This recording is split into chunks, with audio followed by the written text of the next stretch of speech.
presenting by Deep Music.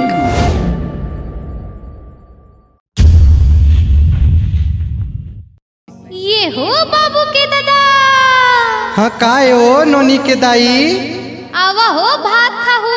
मैं खा डरे हैं वो तुमन खा के सो जाओ। जाना था बंगाला सौधा खा के आए हो बे। का बताओ रे धमक घुसरी ते तो रात दिन भरम भूत में मर गए।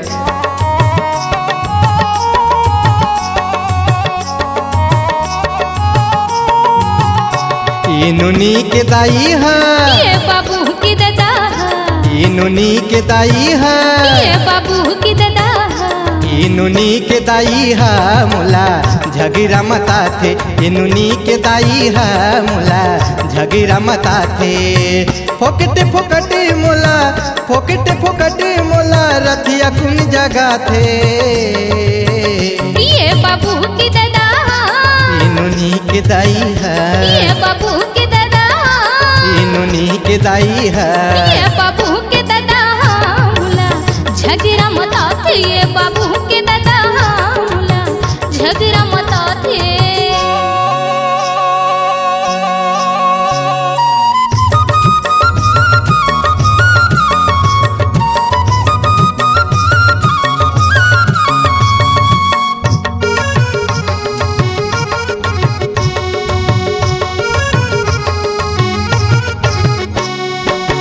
दिन भर टुकुर टुकुर मुला ताकत रही थे। कोलकी माँ भलो झकत रही थे। दिन भर टुकुर टुकुर मुला ताकत रही थे। कोलकी माँ भलो झकत रही थे।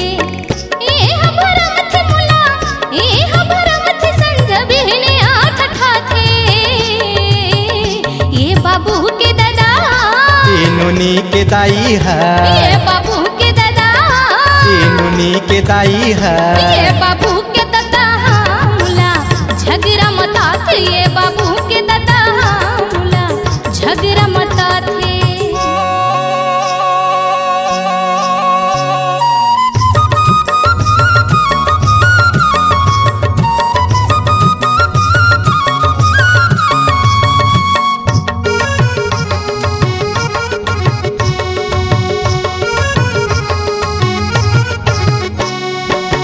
गली मरेंगे थे मर फैसन ला सजा के। सब लखिया के रेंगे ओठ ला चबा के।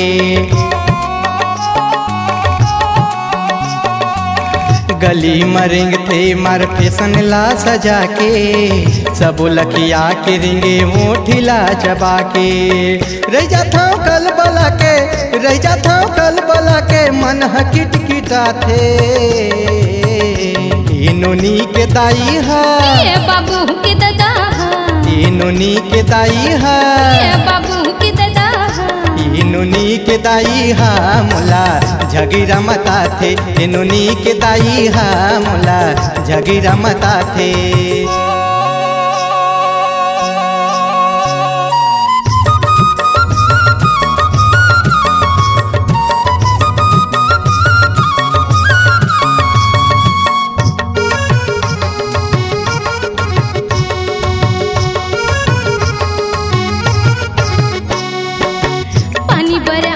दीदी बोरिंग तक आथे। करके बहाना मुला पासे लया थे। पानी भरे आमो दीदी बोरिंग तक आथे।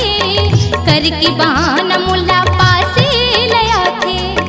अकेला जवन देवे, अकेला जवन देवे लई कला बैठा थे। ये बाबू के दादा। ये नोनी के दाई है, ये बाबू के दादा। ये नोनी के दाई है, ये बाबू के दादा मुला झगड़ा मता थे। ये बाबू के दादा मुला झगड़ा मता थे। ये नोनी के दाई है, ये बाबू के दादा। ये नोनी के दाई है, ये बाबू के दादा। ये नोनी के दाई है मुला झगीरा मता थे। ये नोनी के दाई है मुला झगेरा मता थे। फोकते फुकटे मोला फोकते फुकटे मोला रथिया कुन सता थे। ये बाबू के दादा ये नुनी के दाई है। ये बाबू के दादा ये नुनी के दाई है। ये बाबू के दादा मुला झगड़ा मता थे। ये बाबू के दादा मुला झगड़ा मता थे। फुकटे फुकटे मोला फुकटे फुकटे फुकटे फुकटे मोला रतिया कुन जगह थे।